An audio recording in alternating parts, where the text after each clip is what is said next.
Thì ở đây mình sẽ sử dụng một số loại hoa như là hoa hồng này, hoa mao lương, hoa tầm.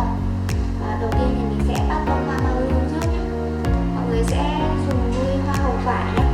Mọi người cầm đầu nhỏ lên trên này, mình bơm đến thì nó nhé. Nó sẽ có khoảng 5-6 lớp. Sau đấy thì sẽ đi phần nội, mọi người gập đuôi lại nhé. Mình sẽ đi ngược lại, mọi người bơm vào. Mình bơm mình kéo nhẹ về này. Nó sẽ là cánh trong cánh.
Mọi người vẫn dùng cái hoa hồng vải nhé, thì sẽ đi thẳng lên để đi đến bằng này.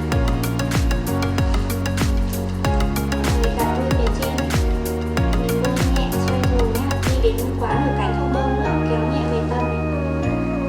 Cái tiếp theo thì nó sẽ tách ra một chút nhé, nó không chồng cánh, mình sẽ chia đều ra, mình đi đủ một vòng tròn này.